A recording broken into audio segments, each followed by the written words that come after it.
बिहार में अक्टूबर-नवंबर में चुनाव होने हैं और अगर आप सोशल मीडिया को देखें तो उन पर एक तरह का युद्ध छिड़ गया है, जिस पर नए नए मुद्दे सामने लाए जा रहे हैं, नई नई बातें की जा रही हैं। और जब सोशल मीडिया पर या प्रचार माध्यमों में चुनाव युद्ध की बात की जाए तो जाहिर सी बात है कि इसमें सबसे आगे एक ही व्यक्ति हो सकते हैं जो चुनाव प्रबंधन में इस देश में सबसे माहिर माने जाते हैं, और वो हैं प्रशांत किशोर। प्रशांत किशोर, आपको पता ही है कि जन सुराज नाम से एक नई पार्टी बनाकर बिहार में विधानसभा के चुनाव में उतरने की पूरी तैयारी कर चुके हैं और उनका कहना है कि वो राज्य की सभी विधानसभा सीटों से चुनाव लड़ेंगे। और अब तक वो ये भी कह रहे हैं कि वो किसी भी दूसरी पार्टी से समझौता नहीं करेंगे। लेकिन सबसे पहले ये कि प्रशांत किशोर जो हैं वो सोशल मीडिया पर चुनावी युद्ध किस तरह से चला रहे हैं। बहुत सक्षम तरीका उन्होंने निकाला है। उनकी जो बातें हैं उसके छोटे छोटे क्लिप्स काट करके फेसबुक पर और दूसरे जितने सोशल मीडिया हैं उन पर डाला जा रहा है और वो जो है फैला करके और बिहार के जो मतदाता हैं उन तक पहुंचाने की कोशिश की जा रही है। ये बहुत ही नायाब तरीका है। वो पूरी ताकत के साथ लगे हुए हैं कि विधानसभा के चुनाव में एक अपनी एक तेज़ तर्रार छवि जो है उसके आधार पर एक नई तरह की राजनीति की शुरुआत करें।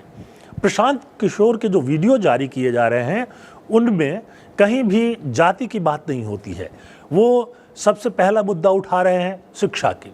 उनका कहना है 5 से 15 साल के तक के जो बच्चे हैं उनकी शिक्षा की और मुफ्त शिक्षा की पूरी व्यवस्था की जानी चाहिए।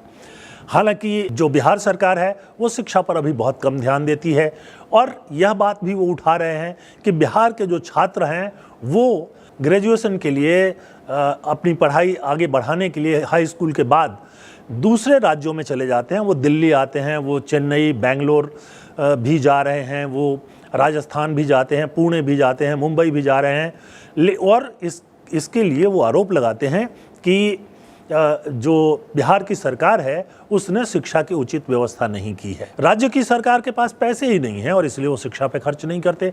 अब उसका भी एक हल जो है वो प्रशांत किशोर ने निकाल लिया है और वो बहुत खुले तौर पर कहते हैं कि बिहार में शराबबंदी की ज़रूरत ही नहीं है।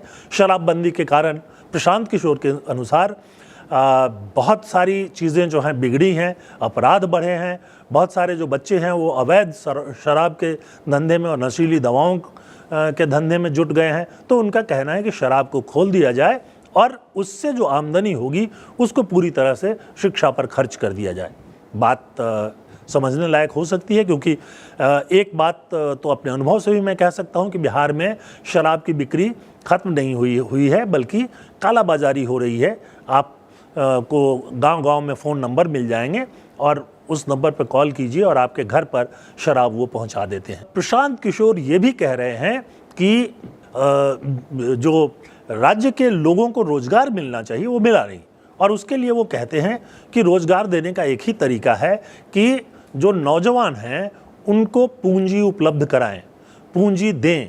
यानी जो नौजवान अपना धंधा करना चाहते हैं, बिहार में रहकर करना चाहते हैं, उनको पूंजी उपलब्ध कराएं। बिहार की सरकार इस मामले में भी पीछे है। प्रशांत किशोर का अभियान है जिसमें शिक्षा, रोजगार और स्वास्थ्य, इन 3 चीज़ों को वो बहुत अहम बता रहे हैं। सोशल मीडिया पर ये दिलचस्प युद्ध शुरू हो गया है और बहुत समय के बाद बिहार में आर्थिक और शिक्षा के मुद्दे पर बातचीत हो रही है। ये एक बहुत महत्वपूर्ण बात है।